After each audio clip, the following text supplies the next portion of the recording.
So you have crossed the T's and dotted the lowercase j's, and you are now ready to export your assignment for PDF output.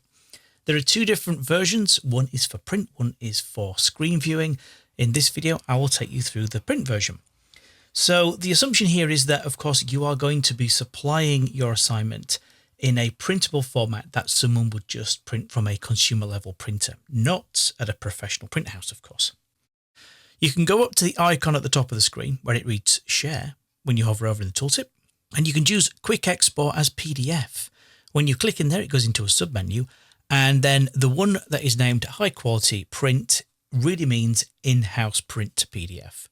So click on that one. It will then ask you for a folder to save that in. So in my total film folder, I will just, in the end of that file name there, call that print.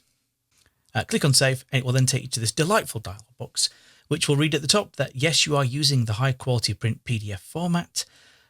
Key things in here is which pages do you want to output. It might well be that you're using one of my supply templates and you're only going to be exporting a handful of pages for your feature. If that's the case, then you can just type them in here. Just put a hyphenation between the page range and it will print them. It will turn them into a PDF inclusively of those numbers. Because it's going to be viewed on screen, I would tend to suggest that you choose the spread options in here. So that would, when it's opened up as a PDF, if it's just going to be viewed on screen, then it would be shown with both left and right side pages joined together rather than separately, which is much better for a reading experience.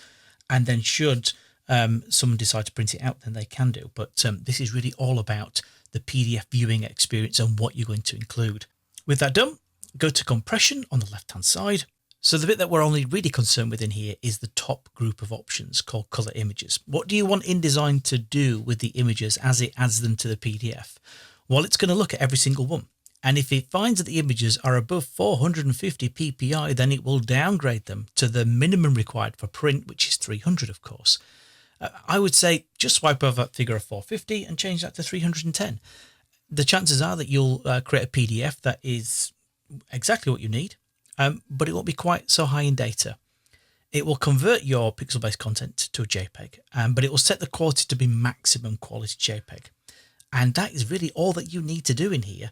Go down to the bottom, click on export, and then in the background, InDesign will start to generate that PDF, opening up on screen eventually. Here in Adobe Acrobat, this is the output version. So here are the spreads. As you can see, the print version offers you the best of both worlds. It does form a very pleasing experience to read on screen, if that's what you wish to do.